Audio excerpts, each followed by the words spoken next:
Salam berjumpa kembali Bapak Ibu Saudara-saudariku yang terkasih.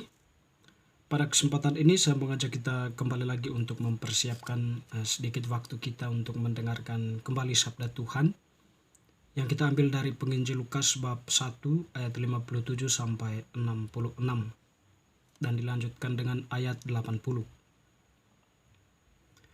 Kelahiran Yohanes Pembaptis. Kemudian genaplah bulannya bagi Elisabet untuk bersalin, dan ia pun melahirkan seorang anak laki-laki. Ketika tetangga-tetangganya serta sanak saudaranya mendengar bahwa Tuhan telah menunjukkan rahmat-Nya yang begitu besar kepadanya, bersukacitalah mereka bersama-sama dengan dia. Maka datanglah mereka pada hari yang ke-8 untuk menyunatkan anak itu, dan mereka hendak menamai dia Sakaria menurut nama bapaknya. Tetapi ibunya berkata, "Jangan, ia harus dinamai Yohanes." Kata mereka kepadanya, "Tidak ada di antara sanak saudaramu yang bernama demikian?"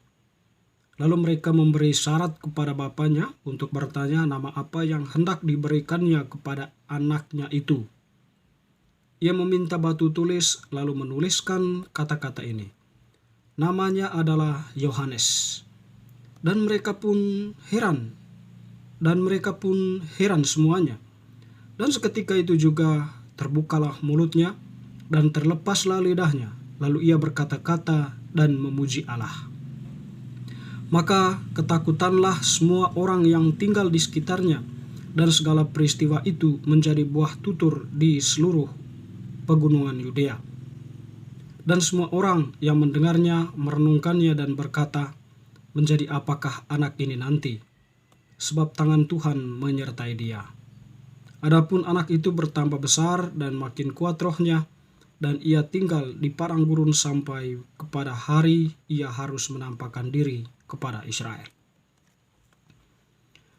Demikianlah sabda Tuhan, terpujilah Kristus. Teman-teman, saudara-saudariku yang terkasih, pada bacaan yang kita dengarkan tadi dari penginjil Lukas, itu sekaligus merupakan dalam kalender liturgi Gereja Katolik merupakan momen penting di mana gereja merayakan hari raya kelahiran Yohanes Pembaptis. Menarik ya kalau kita berbicara tentang peristiwa kelahiran Yohanes Pembaptis ini ya. Adalah latar belakang yang setidaknya itu kita angkat sebagai sebuah persoalan ya. Ketika ayahnya Sakaria menerima kabar dari malaikat Gabriel ya, ketika beliau mendapatkan tugasnya, karena dia adalah seorang imam agung, dia mendapat tugas pada waktu itu tuh masuk ke dalam ruang Maha Kudus ya untuk mempersembahkan kurban. Pada waktu itu ya malaikat Gabriel menampakkan diri kepadanya lalu memberitakan bahwa Elisabet istrinya itu akan mengandung dan melahirkan seorang anak laki-laki.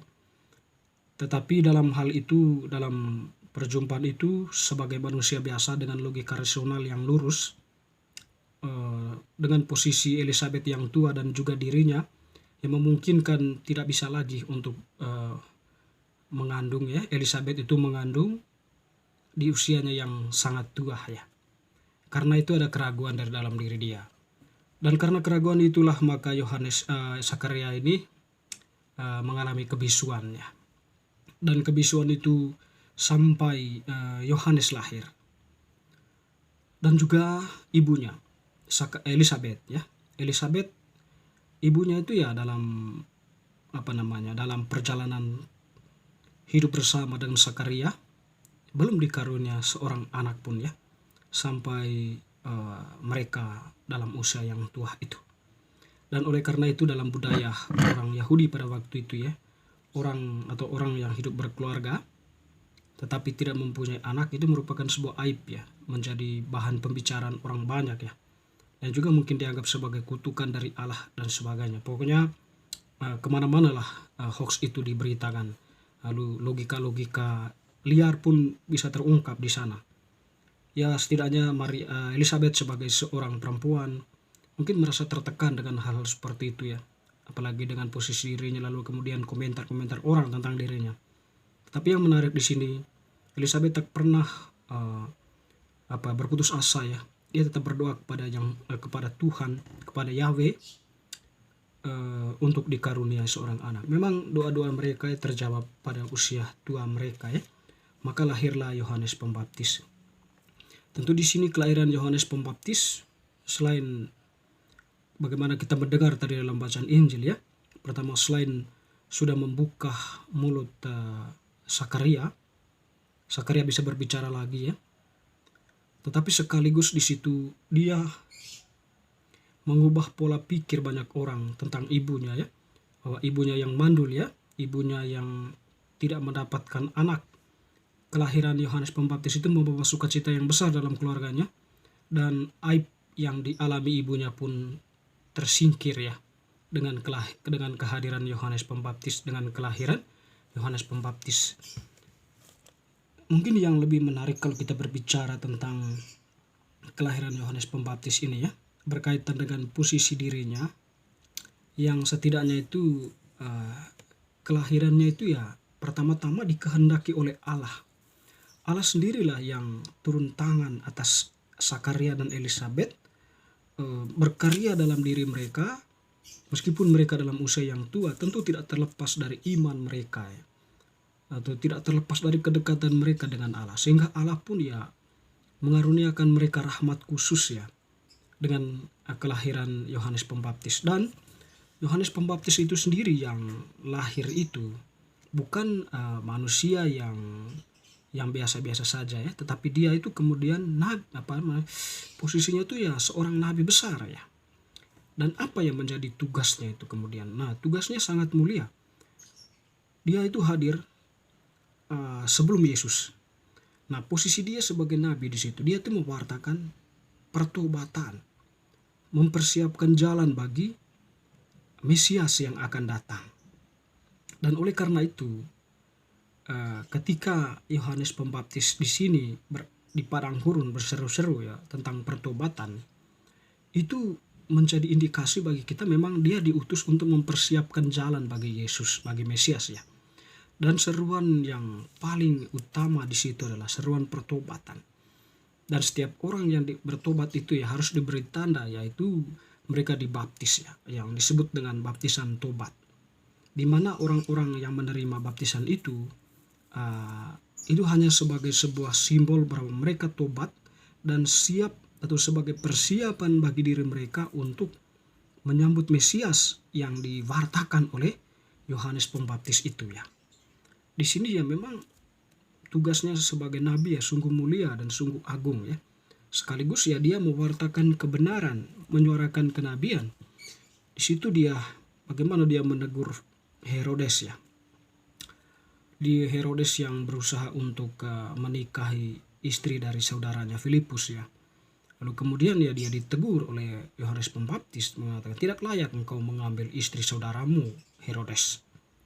Tetapi ya kejahatan manusia, nafsu manusia itu ya tidak bisa dikendalikan lagi ya kalau memang sudah dikuasai oleh itu. Dimana kemudian Herodes yang memenggal kepala Yohanes Pembaptis atas perintah Herodias ya, tadi istri dari Filipus itu, karena kebencian. Tapi yang paling penting di sini bahwa kelahiran Yohanes Pembaptis itu ya membawa suatu yang atau semacam ada sebuah babak baru ya yang ditampilkan di situ. Selain karena dia tadi ya menyelamatkan ibunya, ayahnya, lalu kemudian mempersiapkan banyak orang untuk pertobatan, menyambut Sang Mesias, tetapi sekaligus juga untuk menyuarakan kebenaran apa yang seharusnya dilakukan oleh manusia atau oleh orang-orang yang mendengarkan pewartaan Yohanes Pembaptis pada waktu itu. Teman-teman, saudara-saudari, Bapak Ibu yang terkasih, yang perlu kita pelajari dari Yohanes Pembaptis inilah kesetiaannya kepada Allahnya dan ketaatannya. Dia setia kepada Allah. Dia tidak takut menyuarakan kebenaran meskipun berhadapan dengan otoritas ya.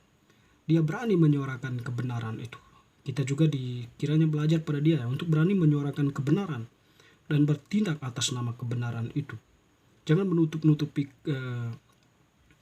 kejahatan itu ya, supaya kita mencari aman, tetap berusaha untuk membongkar itu ya, demi sebuah ditegakkannya kebenaran. Dan juga ya ketaatan kepada Allah ya, ketaatan dalam arti ini bahwa apa yang dikatakan Allah ya, setidaknya itulah yang perlu dilakukan oleh kita sebagai manusia yang percaya dan juga sadar bahwa kita ini adalah dari Allah sendiri. Semoga bacaan hari ini semakin meneguhkan iman kita. Amin.